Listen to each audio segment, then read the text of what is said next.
Bismillahirrahmanirrahim. Assalamu alaikum and welcome back to your communication skills class again. Today we are back again with our lecture number 13. That is going to be the continuation of the language skills that we have been doing so far. So far we are done with our receiving skills or our receptive skills of our whole communication or language skills, that are listening and reading. Now that we are moving on to the productive material, and we will learn that how you can produce the information for your potential client and for your potential audiences. Let's see that how by looking at the first skill, first productive skill, that is your writing skill, you can enhance and you can improve your comprehension, or you can improve your communication skills. So the focus of today's lecture is going to be writing skill. Before we actually talk about writing skills, let's quickly recap that what we have done in our previous lecture. As you remember, in the last lecture we have thoroughly discussed that how you can actually enhance your reading comprehension through skimming, scanning, intensive reading and extensive reading. So if you remember, in the last lecture we thoroughly discussed that what exactly are the purposes of reading.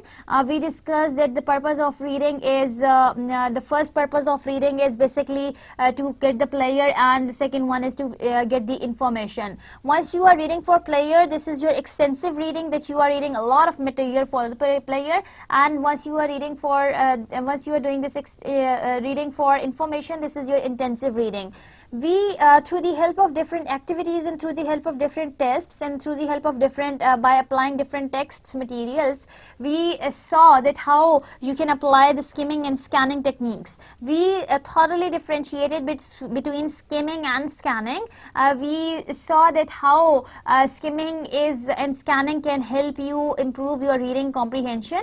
Skimming basically has something to do with skim to the text, means that you are looking for something in the text, like by going through the headings, titles, subtitles, by looking at the first line of the sentence, by reading the first paragraph, or by reading the last paragraph of the whole sentence.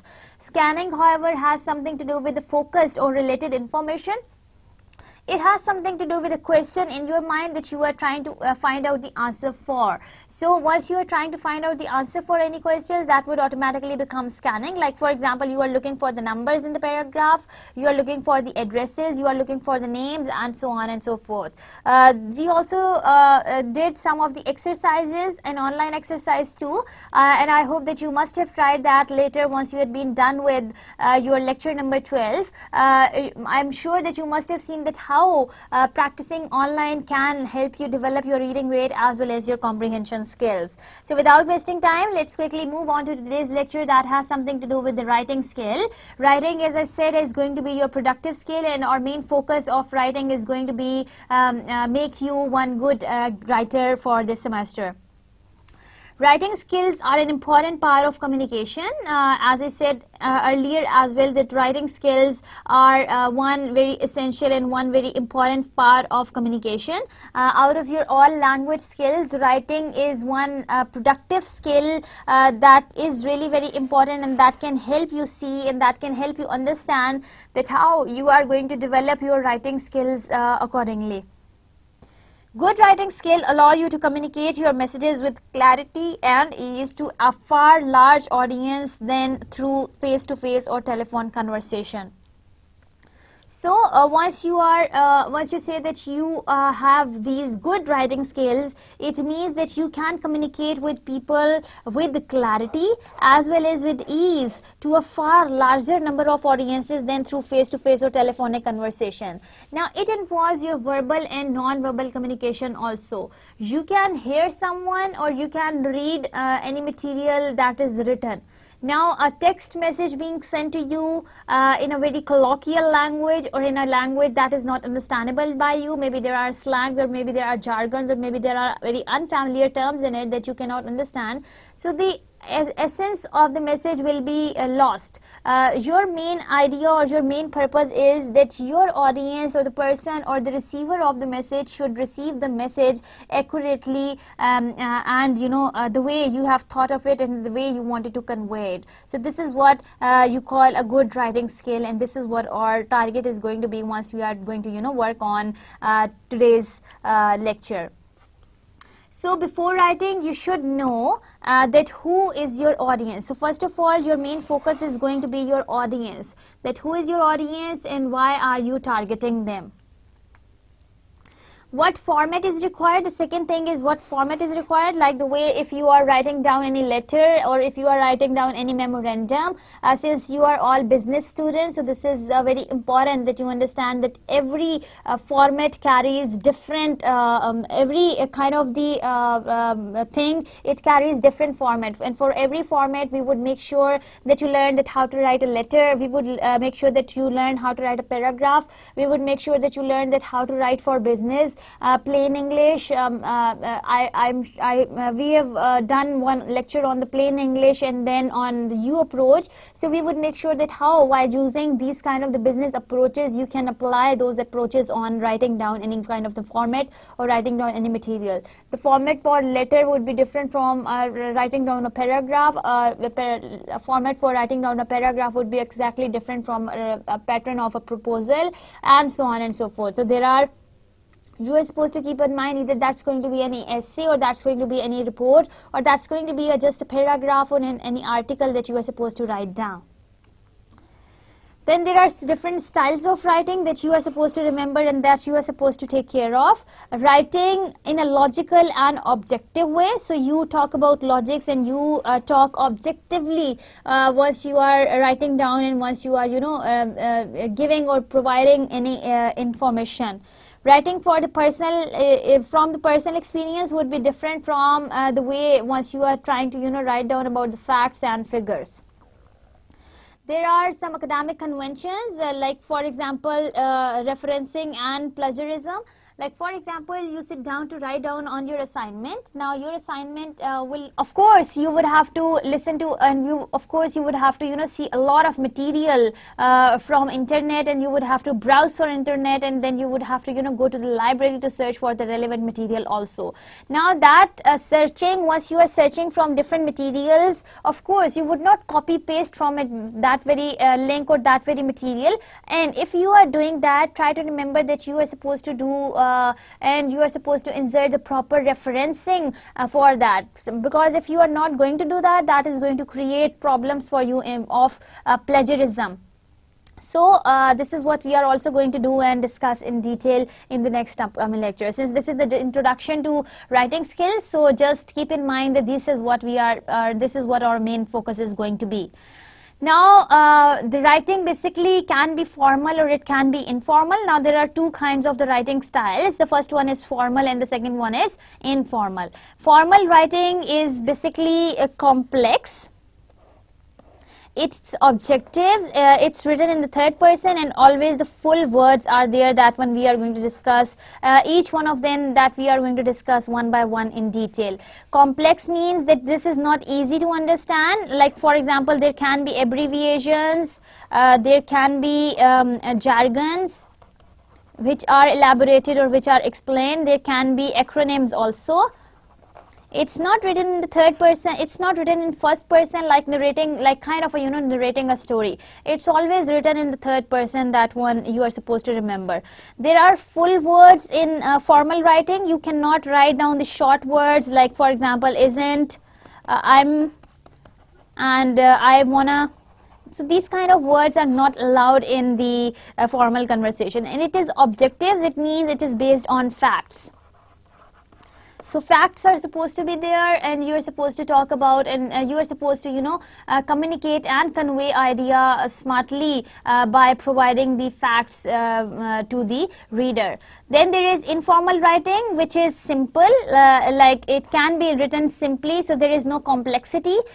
You don't have to use these technical terms in the informal language. There are contractions and there can be the abbreviations written as it is, so there are no explanations allowed for writing down the jargons, acronyms and abbreviations. You can also use the colloquial speech, like the words which are not there in the everyday routine.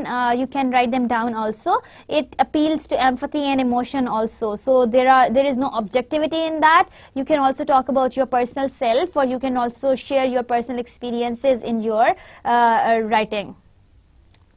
Now let's discuss each one of them one by one.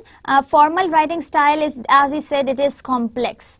So writing is complex when there are longer sentences are likely to be more prevalent in the formal writing. Now, as I said, that the shorter the sentence is going to be, the more simpler it is going to be. And the simpler it is going to be, of course, that is going to become a very simple thought for everyone, and that would become very informal for everyone. However, there is a way for saying one thing in different ways. You can say it formally and you can say it informally as well. Like for example, you want to convey to someone that you have got an appointment in a very prestigious organization or in one organization. So you are communicating in two different ways. Hey, I got a job. So this is what you call very informal kind of a speech. And if you say, I received an appointment letter from a so and so institution, so this is going to be a very formal conversation for writing down any kind of the material. So this is what you call being complex and being simple. The more complex you are going to be, the more longer and more elaborated sentences you would write down. So this is what is the difference between being formal and informal. Once you are writing down the complex sentences, it means that you need to be as thorough as possible with your approach to each topic when you are using a formal style. So once you are using the formal style, it means that you are going to explain each and everything thoroughly for your audiences and for your reader. Since you want to define your purpose to them accurately with the help of the facts and figures, so it means that you would be very thorough in providing the information, and that would be very elongated and very long. Each main point needs to be introduced, elaborated and concluded. So for every new point or for every main point, there should be one paragraph. And for every point, if there is one paragraph, it means that you are going to have so many paragraphs written down there, and this is going to be your very complex writing style for the reader to read it down. Now moving on to the next slide, the next point that we are going to discuss about the formal writing is objectivity or being objective. It means that you are talking about the facts.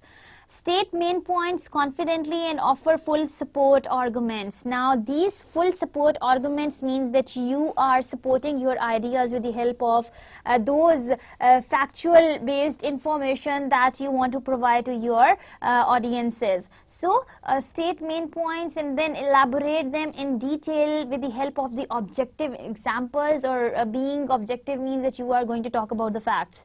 A formal writing style shows a limited range of emotions and avoids emotive punctuation such as exclamation points, ellipses, unless they are being cited from another sources. So these ellipses and these exclamation points or exclamation marks are not there in your formal style unless they are being cited from in another source. Now this citation has something to do with that you are copying, or you are referencing, or you are referring to something that has been said by someone who is really renowned. Now once you are referring to something, you are supposed to use some styles of writing that can be AP or that can be MLA, either Harvard style. So as to that one, we will also discuss in detail that how you can apply these writing styles to make your writing formal or informal. The third thing about formal writing style is that you are supposed to use full words. You cannot use the contractions, you cannot use the abbreviations. You are supposed to write down the complete words once you are talking about the formal writing style. As I said that there are no contractions, it's written also here that there are no contractions should be used to simplify words. In other words, like for example, if it is rather than it's. If it is I am, do not write I am. If it is like for example is not, you should not write isn't.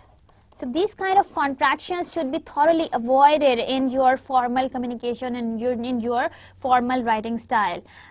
So this is what you call So this is what you call writing for with the full words.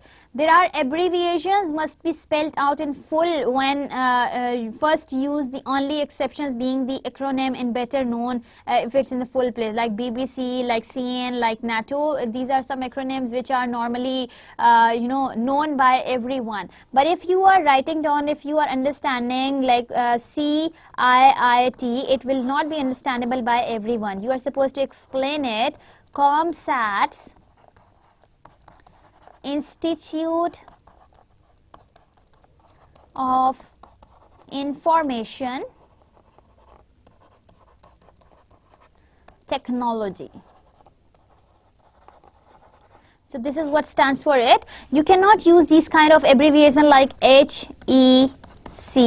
It has to be explained thoroughly, like saying Higher Education Commission. You cannot say or you cannot tell anyone that I am AP in COMSATS. You are supposed to tell them that I am assistant professor, I'm working as assistant professor in so and so university. So in other words, it means that once you are writing down something formal, it means that you are supposed to write down the abbreviations completely and do not use the contractions. Write down the full forms for the words.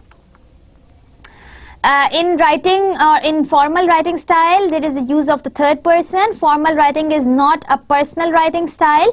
The formal writer is disconnected from the topic and does not use the first person point of view. This is I or we or the second person you. So you are not using the first person or second person. You are supposed to stick to the third person, and you are supposed to talk about the facts. So this is about being formal once you are trying to write down any information on the piece of paper for your audiences. Now moving on to the next slide, it talks about the process that is involved in formal writing style or in a formal writing process. Formal writing follows writing techniques. Like you are supposed to not supposed to use these the informal kind of techniques that are required there, or which can be used for making any piece of writing informal.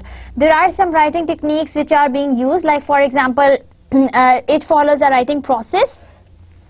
Like for example, you are supposed to have this pre-writing technique that talks about the 6 invention techniques. That one we will also discuss in detail in the next upcoming lectures. Now they strongly focus on that either you are going to look for clustering, or you are going to look for let's say if you are going to look for a tree diagram, or you are looking for the webs, or you are looking for different styles like brainstorming, like questioning, like outlining, or anything else that you want to write, any kind of a technique that you want to pick up for writing down any material. Then if you talk about the writing process, pre-writing is followed by writing, which basically is the combination of first of all drafting. You make drafts, then it moves to editing, that you are editing everything, and then you are revising your document. In the end, there is the writing and rewriting, which basically is the proofreading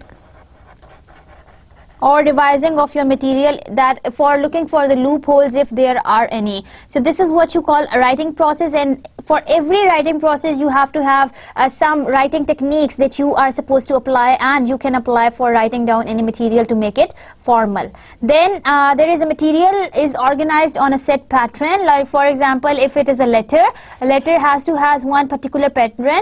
It has to has a date, it has to has an address, it has to has a subject line, then it has to has a body, and then it has to has a signature of the person who is writing it. For writing down memo, it has got the different structure, as well we have also discussed in the previous lectures also. So for writing down any kind of the formal writing style, you have to follow one particular process, and the process says that you are supposed to follow one particular format based on, and you must use techniques for writing down any kind of the material that is there. Now that we have understood the formal writing style, now let's quickly discuss the informal writing style, that how it is different from the formal writing style. Now, informal writing style is a kind of colloquial writing style.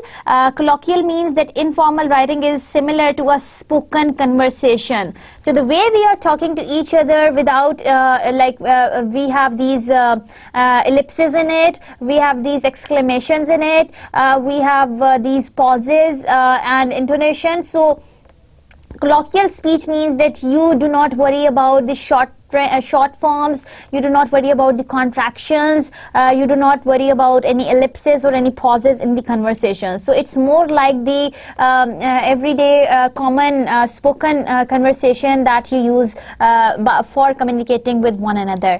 Then informal writing may include slang, figures of speech, broken syntax, and so on. So you can use slangs, or like in the everyday routine we use these rough words like crazy, you are mad, and these kind of words which are not very formal kind of words, to make them the informal speech. Then there are figures of speech like idioms and phrases, and then other figures of speech which can be missed out. Then there is a broken syntax. Sometimes the sentence is broken, sometimes you are talking in phrases, and sometimes you are talking in clauses, and so on. So there are so many options. Once you try to observe your daily communication with your friends, with your colleagues, with your family, you would observe that what kind of the conversation that you do is the kind of very different conversation as compared to the conversation that is really very formal. Informal writing takes a personal note as if you were speaking directly to your audiences, that is your reader. You can use the first or third person point of view, that is I and we, and you are likely to address the reader using second person, that is you or your.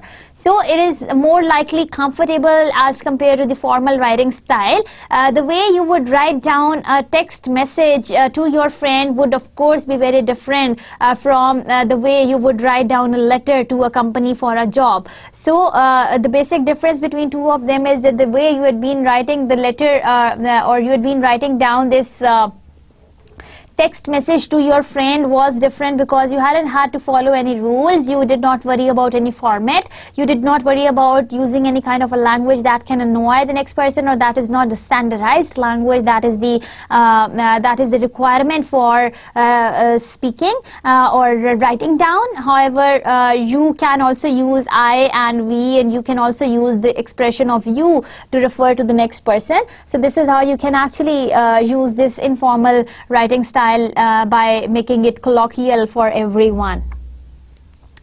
Informal writing style is a kind of simple. On the other hand, the formal writing style was complex with the longer sentences. Short sentences are acceptable and sometimes essential to make a point in informal writing. So, as compared to the formal writing, the informal writing style is kind of simple, since it carries the shorter sentences which can convey your idea accurately and in a very short way to your audiences. There may be incomplete sentences or ellipses to make points. Now these ellipses can also be there to make your sentences more simple, or maybe you can leave your syntax broken within the middle with the help of ellipses. So this is how informal writing style is more easy and more comfortable to understand. Informal writing style also carries the contractions and abbreviations, as we have also discussed them in detail also earlier. There are words likely to be simplified using contractions. For example, I am, doesn't, couldn't, it's, and other so many words and other so many examples that you can come across every day. Abbreviations like TV, photos, whenever possible, you can use them very easily. You want to talk to your mom, or you want to talk to your father to tell them to turn on the TV, and if you are supposed to write it formally, you would say please turn on, or please switch on the television. So you have to say it completely, as compared to the informal writing style, where you are not, or for which you do not bother about these contractions and these abbreviations. Informal writing style basically appeals to empathy and emotion. The author can show empathy towards reader reading the complexity of a thought and help them through the complexity. So the author can empathize, and sometimes he can convey his emotions and feelings to the next person. So this is all about informal writing style. Now for writing effectively, there are some tips and there are some techniques and there are some examples that we are going to discuss now. So moving on to the next slide, for writing effectively, you are supposed to keep in mind the conciseness of the message. Like you are supposed to avoid the redundant categories, that is the same idea being repeated again and again. Like for example, if I say that blue in color, now blue itself is a color, so redundant category is that you are supposed to cross it out for the conciseness. I say round in shape. So round itself indicates that it is a shape, so it would be crossed out. So it would automatically become concise. I say due to the fact that.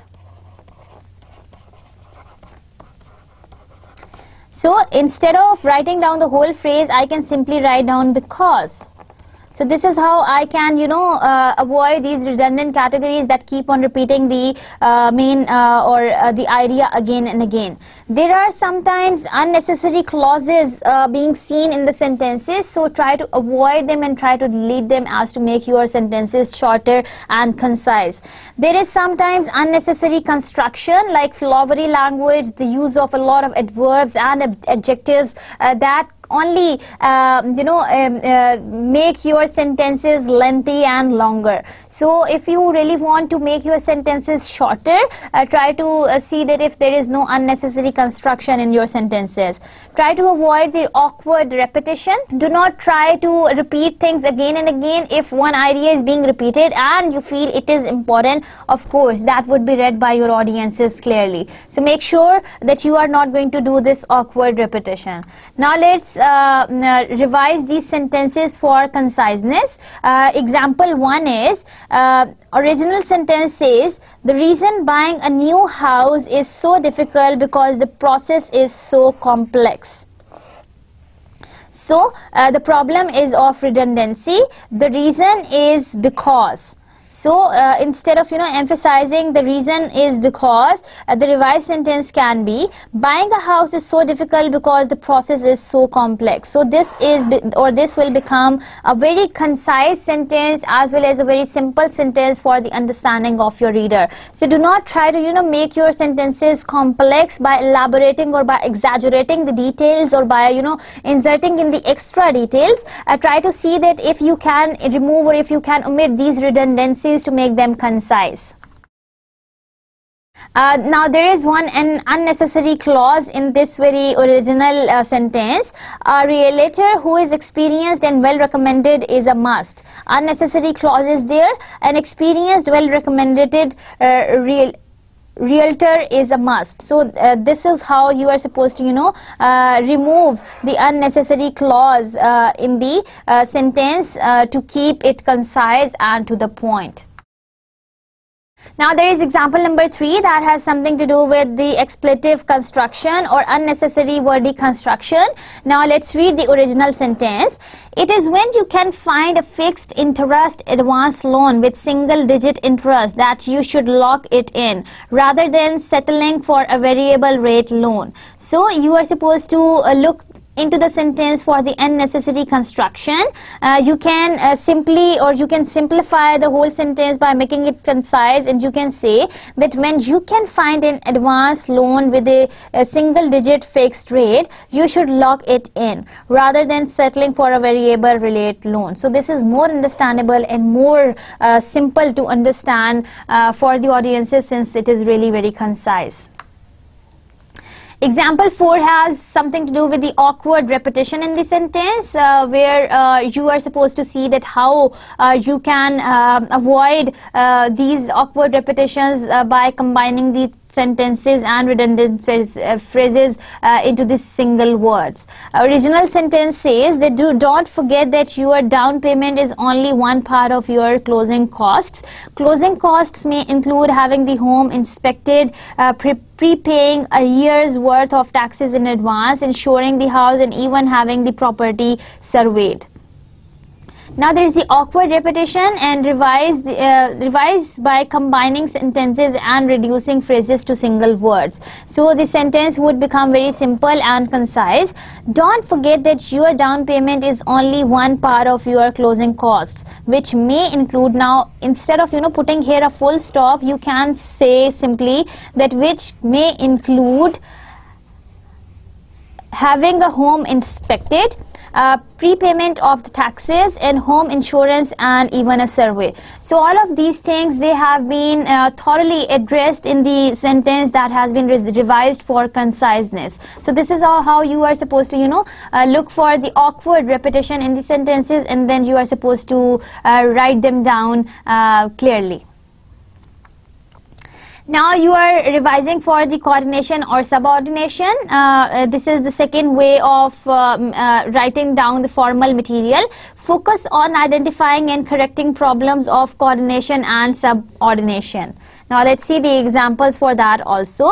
There is the excessive coordination and unclear relationship among the ideas. The original sentence is, Joan was 35 and she had not lost her taste for learning and she wanted to finish her degree. Now there is a lot of excessive coordination. Things are coordinated, but they should be written in a very simpler way. Although Joan was 35, now this addition of although would make it easy to understand. She had not lost her taste for learning and wanted to finish her degree. So this is how is the right way of writing down the sentence. The next example is of the illogical coordination between the sentences or between the phrases. She had a few early successes, but she felt she could do it after all. Now that is again related to John. There is the illogical coordination. The problem is that there is the illogical coordination. The revised sentence says, when she had a few early successes, she felt she could do it after all. So this is the right way of saying it. So now if you relate the sentences, if you relate the thoughts together, you are getting the meaning out of it. Now another example is, the original sentence says, her family transformed itself into a support system. She wondered how single people could manage the workload by themselves. So there is the unclear subordination would make the connection between the ideas clear. The revised sentence says, as her family transformed itself into a support system, she wondered how single people could manage the workload by themselves. So here you see that how while looking at the subordination, you have made your sentence clear for your audiences. Now moving on to the next slide, the next category or the next thing or the next guideline that you can adopt for making your sentences formal is the revising for parallelism. Like focus on the identifying and correcting problems of parallelism. Now parallelism has something to do with your ideas going parallel to each other. If your thoughts are going in one direction, they should go in one direction. They should not meet anywhere like this, or they should not cross out each other like this, or they should not go into the opposite direction. It means that they are going parallel to each other in the same direction. So your all thoughts should be parallel, and you should try to avoid the problems of parallelism in your ideas and in your thoughts that you are trying to convey. The example is, my father's boss, losing his temper, lashed out my father and my father quit after running out of patience. Now this is not kind of a really very clear idea of presenting that what exactly has happened between two people. The problem here is the unclear sentence with use parallel construction to emphasize the contrast. The revised sentence would be, my father's boss, losing his temper, lashed out at my father, and my father, losing his patience, quit. So things are going parallel to each other. This is the boss, this is the boss of the father. He lost his temper and he lashed out at the father. This is the father, he lost his patience and he quit. So these things, they are both going parallel from step 1 to step 2, and then from step 1 to step 2. So this is how you are supposed to convey your thoughts and ideas in a parallel way. Original sentence is, he had lost his job but his sense of identity was also gone. Now this is not a very clear sentence. Improper conjunction need to use the correlative conjunctions and parallel form. Revised form can be, he had lost not only his job but also his identity. So not only his job was lost but also his identity was lost also. So both of them they are going parallel to each other. Now here is a writing exercise for you. Get ready for that. Pick up your pen and pick up your copy. I would show you something and you were supposed to, and you would be asked to write down something on the piece of paper. Now you can see a display of Vincent van Gogh's First Steps. Now the name of the painting is The First Steps. Have a look at the picture deeply and clearly. You would see a father who has his arms towards the child. The child is about to take her first steps. The mother is holding the child tightly in her arms. Both of them, through their expressions, through their body language, they look really very happy. This is a farm where the father is working and he has left his work to see that what the daughter is going to do next. There is greenery around. You can see the trees. You can see the image of the village where this happy family is living and how they are spending time with each other. Now this is writing is a process exercise. You would learn that how by applying a writing process you can write down any material and then you can produce any kind of the information for your audiences. Now Van Gogh's 1853 to 1890, whose bright colors and bold brush strokes often bring to a mind a rush of medicinal preparation, tries here to capture that excitement. Now there is an excitement of the father as well as the mother of the first step that the child is going to take, and Van Gogh has exactly tried to portray that in the picture. He had been really very successful in painting the picture and presenting the idea that was there in the form of the paints on that very canvas. But how you are going to do that with the form of the words, this is what is going to be our main target of today's exercise. And for that we would follow one process of writing. That process has something to do with so that you can explain things properly to your reader. Now prepare to use the 4 process steps to write about the painting: the planning and shaping. Now first of all you would plan and then you would shape. The second step is drafting, then the third step is revising, and the fourth step is editing. Now you are planning, in your planning you would clearly see and you would clearly think that what exactly you and how exactly from where you are going to start writing about that very picture. Now that is a very huge canvas of the picture, and there is a very beautiful idea being presented in the canvas. What you are supposed to do is to brainstorm the idea that what are the thoughts there that you are going to select for writing down, on for making down, and for explaining your ideas to your audiences. Then you are going to shape that. Now that you have those random thoughts that the father is there with his arms open towards the child is ready to run. It is a farm, the mother is holding child into her hand, there is looks like a village scenario, and there is a lot of greenery, and these are all your thoughts that you are combining or you are gathering from the whole picture. Now once you have gathered and once you have jotted down all the thoughts, the next thing that you would do is to shape them. You would select the numbering. You would decide that which thing is supposed to occur first and which thing is supposed to occur later, so that the way the painting is being shaped on the canvas, you are going to shape that painting on the paper also. It doesn't mean that you are going to draw that painting, it means that you are going to write down the description of the painting in a way that is going to be understandable by everyone. Then comes drafting. Now drafting has something to do with making the first draft. Now that you have shaped the whole thing, sequenced the thing, now you would start writing down the whole material. This is going to be your draft number 1. You would see or you would check your draft for revising. You would revise for checking out if you have missed out any information, or if there is any information that you have included, or if there is any extra information that you have written down.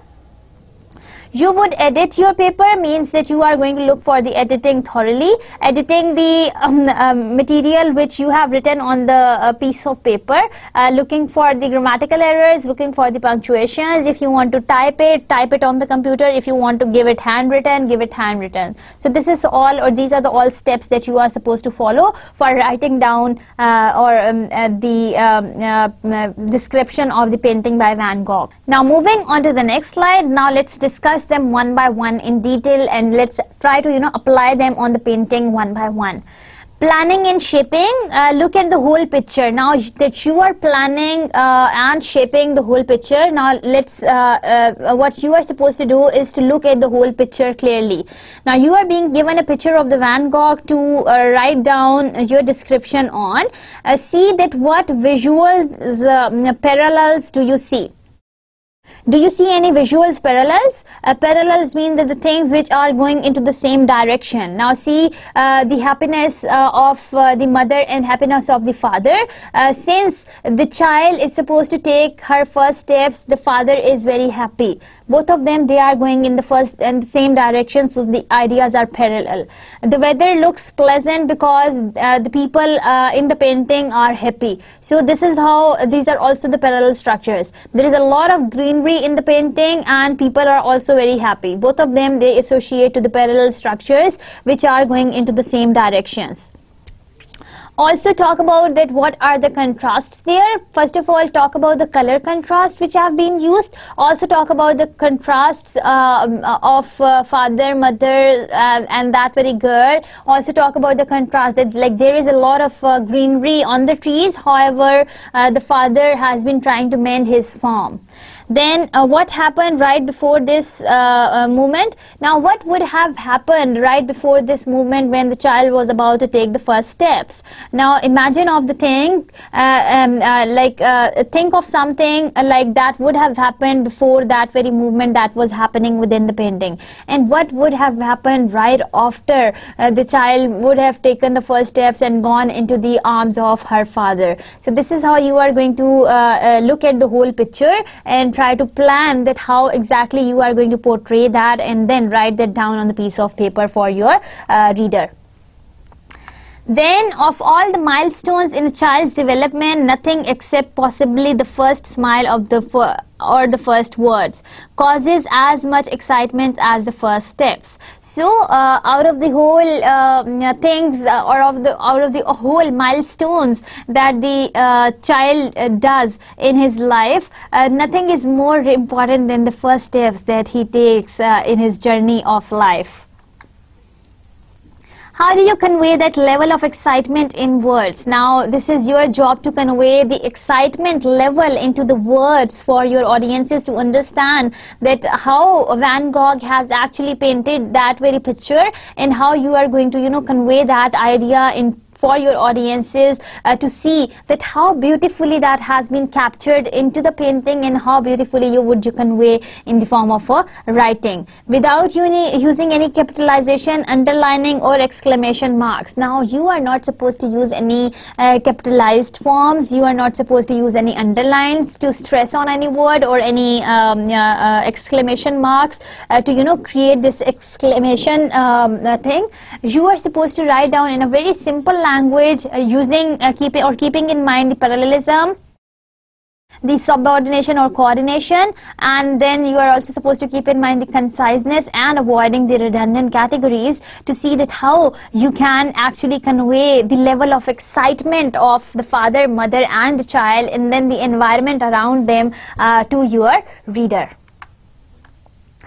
How much can you capture with sentence structure alone? So this is what exactly you are supposed to do, that how much you can capture with only the sentences and the words that you are going to use to convey your ideas to the audiences. Now be sure that either your sentences are going to be simple or they are going to be complex. The thoughts that you are going to convey are going to be concise and understandable by your audiences. Your next step would be drafting. As I said, that once you have planned down that what kind of the material you would write about in the painting, and then you would shape that accordingly, that how you are going to present that, in what sequence you are going to present that. The next step would be of drafting. Now for drafting, or for making a draft, a paragraph that leads up to climactic movement of this child's steps. So draft a paragraph or draft this whole article which actually leads up to this climactic movement of the child's first step. Like you would, or you might start from that what might have happened before this picture, and then you would come to the scene of the picture, and then you would talk about that what would have happened after the child has taken her first steps. Establish the setting, then focus on the adults, then the child, then the actual first step. Now your main focus is going to be start from the setting. Now what is the setting? It looks like a village background where the father is working in the farm. Now this is a setting, or this is a scenario. The mother must have been working inside house, and she has come out to show the father that the child is going to take her first steps, or must have taken her steps already. So the mother has come out from the house, and the father is working outside. Now this is the setting, and you are trying to create the setting for, you are trying to create the plot for your writing. Then focus on the adults. Now that the setting is that the environment, maybe the trees, maybe the house, maybe the door that you see, maybe the farm, and then focus on the adults, that how father threw away that very instrument with which he had been working in the fields, and how the mother is so excited and looking at the child with her neck bent down to her, and then she's so excited. Then the actual first step, that is something, or that has something to do with the child. Now this can be your sequence, or this can be the thing, the way you are going to present that. Try to capture the parents' excitement in words also. Try to tell in words that how far or how much the father is happy for his child to take the first steps, and how much the mother is happy for her daughter to take those first steps. Then you would revise your document, include at least one of each of the following sentences types. Like for example, use simple sentences, use compound sentences, also use the complex sentences. It would give vigor to your whole paragraph, or it would give vigor to your whole article, and the reader would enjoy reading your paragraph while concentrating on the complex sentences, while looking at the compound sentences, and while looking or while reading the simple sentences. Include a cluster of at least 3 longer sentences which are 20 plus words, followed by a very short sentence that is less than 8 words. Now the ideal sentence length is between 20 to 25 words. The shortest sentence is less than 8 words. Now what you are supposed to do is like give them a cluster of 2 to 3 sentences which are more than 20 to 25 words, which are kind of complex sentences to be understand, and which are the detailed elaboration. And then write down one sentence which is less than 8 words, and which is a very simple sentence that kind of concludes the whole conversation. Include at least 2 sentences describing visual parallels or contrasts using parallel structures. Now this parallel contrast and parallel structures, this parallelism thing is really very important to be explained while you are trying to write down something on the piece of paper.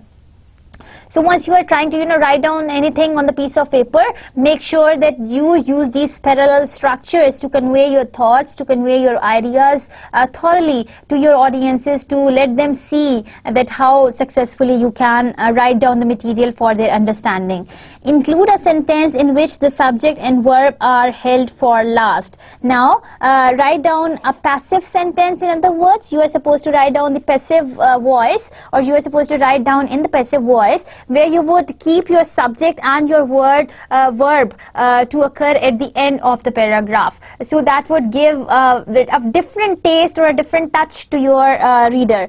The sentence in which the first step occurs. Now that would be upside down. Like you must have seen the movies in which they show you the ending first, but then gradually they move to the beginning. Like they have told you that how this murder has happened, and then they tell you that how this murder has happened, and then they move on to tell you that how it has happened. So it has got a taste. Same you are supposed to do in one sentence. While you want to talk about the child's first step, you would talk about other things first, and then you would move on to the child's steps, as to make sure that the reader is going to enjoy that moment more. The last step is going to be editing. Now you are supposed to proofread your paragraph, or you are supposed to reread your paragraph, checking for the correctness of the sentence structure. Now it has something to do with the sentence structure. That one you are going to do grammar, spelling and punctuation. So you would look for the options. If you have written down any wrong spellings, you would also check for if you have written down the wrong pronunciation or punctuation, then make any necessary changes. Look for the loopholes if there are any. Look for the structure, the grammatical structure. Look for the sentence structure. If this is not conveying, or if that is not conveying you the proper idea, then of course that is not also going to convey the proper idea or the complete idea to the audiences. So try to change that and try to edit that. Now that was all about the picture. Now compare the two photographs. Now what you are supposed to do, and we will discuss, is to compare the two photographs you have written. Now the first one and the last one.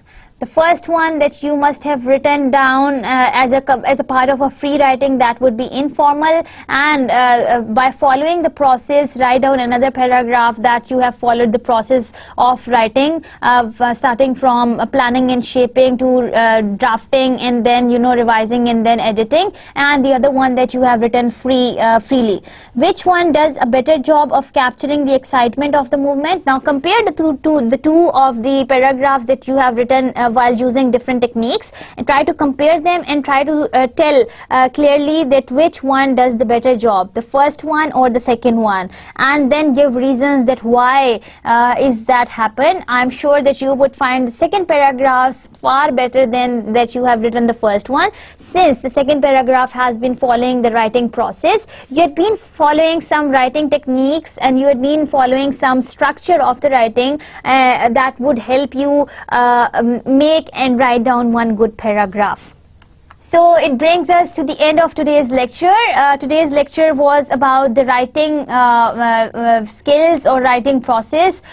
We have thoroughly discussed that what exactly writing is. Writing basically is a productive skill that carries a lot of varieties in it. Since you are the business communication students, so we would make sure that you learn all those business strategies of writing down different material, like starting from how to write down an email, how to write down a letter, how to write down memo, how to write down a report, how to write down a proposal, how to make your CV, how to make your cover letter, and so on and so forth. Then there are formal writing, and there are we discussed the different writing styles. The first one is formal writing, and the second one is informal writing. We have kind of tried to differentiate between the formal and informal thoroughly. Now let's try to recap that quickly also. The formal writing is complex, that we discussed, with the longer or the larger sentences. However, informal writing is simple, with the shorter sentences which are understandable by everyone. Then there are no contractions or abbreviations. However, in formal language, it allows contractions and abbreviations in it. Then there is third person. Once you are supposed to write in the third person, once you are writing down the formal information, you can use the first person once you are writing about once you are producing any informal material. And of course, the language used in the formal language is business type or business-like. However, this is what you call objective, which is provided with the facts and figures, and you are supposed to clearly define the language that you are defining. However, on the other hand, the language or the kind of the language that is used in informal can be colloquial speech also. So this is the basic difference between the formal and informal style. Formal style basically follows one particular format. Right? So as we discussed that for every formal kind of a writing, you have to have one particular writing format, and on that very format you are supposed to produce that material. For writing down any kind of a formal material, you are supposed to use the writing process.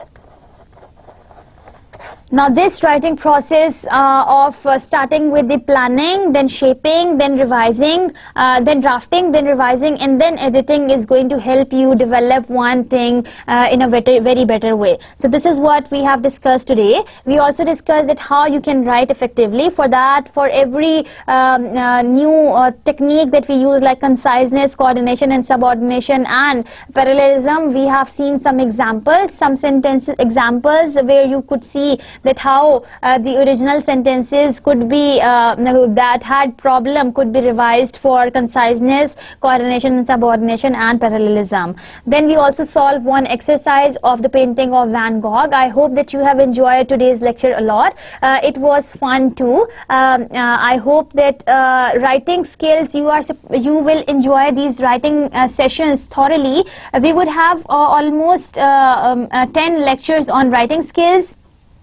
Since writing is the main core where you are actually developing your productive skills, where you actually make yourself available, or where you actually prepare yourself for the practical life. So we would make sure that you learn that how to write down a letter. We would make sure that you learn that how to write down a memo, how to write down an email, how to make your CVs. I'm sure that most of you must be looking forward to making your CVs because all of you must be going into the practical lives, and there are particular formats for making things. However, we surf on internet and we get a lot of material for which we don't know that which thing is relevant and which thing is not relevant. So we pick up everything and we confuse them, and then we give something that is jumbled up. So this is what we are going to practice in.